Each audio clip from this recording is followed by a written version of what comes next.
Bonjour à tous, aujourd'hui exercice sur le second degré pour les premières technologiques, donc ici première STMG.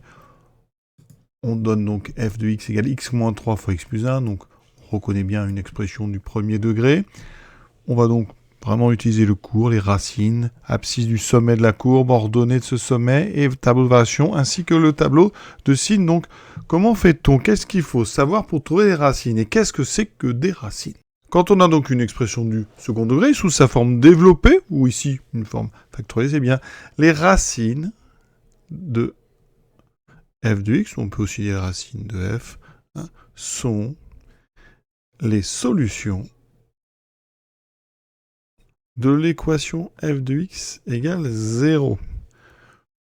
Donc, ici, ça veut dire que quand on regarde la première question, on regarde la forme ici qu'on nous donne, c'est une forme factorisée, vous avez un produit, donc f de x égale 0 si l'un des facteurs s'annule, donc ça veut dire que soit on a donc x moins 3 est égal à 0, ou x plus 1 égale 0.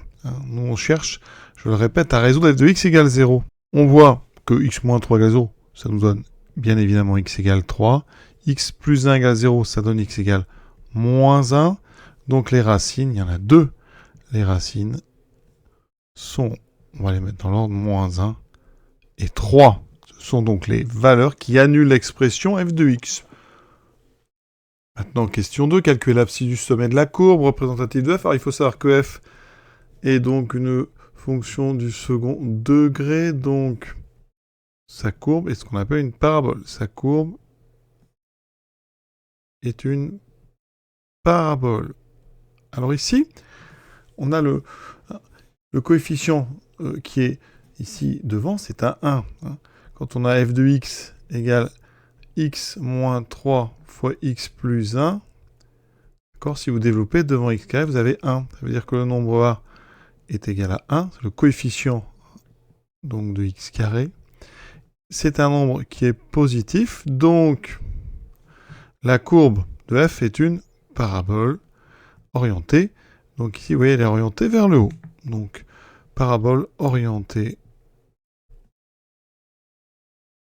vers le haut. Ça, c'est très important d'avoir le signe de A pour avoir l'orientation. Donc, ce qu'on appelle ici le sommet, c'est ce point qui est ici, le plus bas, puisqu'elle est vers le haut, c'est donc le point le plus bas de cette courbe. Et il se trouve que, eh bien, là, on a deux racines, ça veut dire que l'axe est quelque part par ici. Et donc, vos deux racines, c'est moins 1, on a dit, et 3.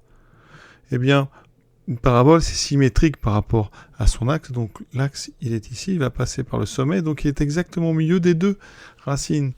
Donc, son abscisse, l'abscisse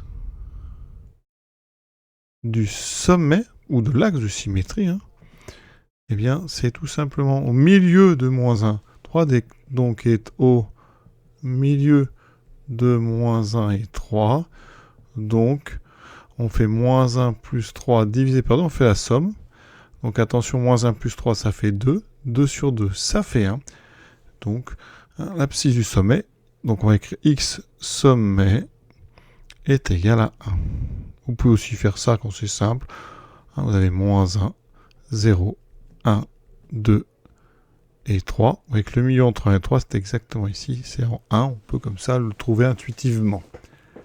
Maintenant, on vous demande l'ordonnée. Alors, il faut juste savoir que l'ordonnée, c'est du sommet, ça va être l'image de son abscisse. Donc, si j'appelle y l'ordonnée du sommet, y sommet, c'est donc l'image de 1 par cette fonction. Je remplace x par 1, ça fait 1 moins 3, 1 plus 1, ce qui fait moins 2 fois 2, ce qui fait moins 4. Donc, les coordonnées, on a x qui vaut 1, y qui vaut moins 4.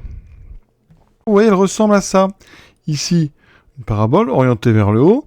On a bien, vous voyez, une première racine donc en moins 1, une première en 3. Les racines sont les abscisses des points d'intersection de la courbe verte avec l'axe horizontal, l'axe des x. Voilà. Là, on a l'axe des y. Et bien, notre sommet, il est ici. Et vous voyez bien que son abscisse, c'est 1. Donc, si je l'appelle S, par exemple, l'abscisse du sommet XS vaut 1.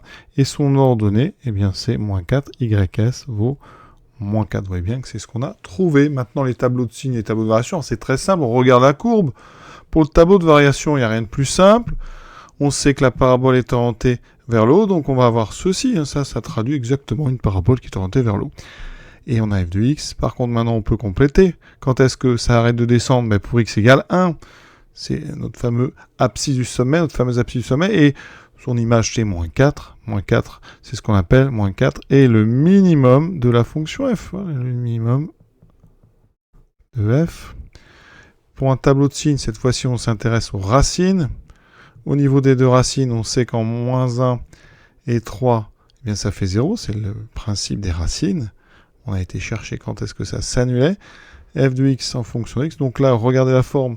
Eh bien, le signe, au départ, est positif. Entre les deux racines, c'est négatif. Et après, c'est positif. Donc, on a un signe, hein, comme toutes les paraboles, ici, avec deux intersections. On a plus, moins, plus, parce qu'elle est orientée vers le haut. Hein, la courbe est comme ça. Dans l'autre sens, on a eu moins, plus, moins. Voilà. Donc, vous voyez, c'est un exercice qui résume un petit peu quand même tout ce qu'il faut savoir. Il est très bien. On va s'arrêter là. Bonne fin de journée à tous.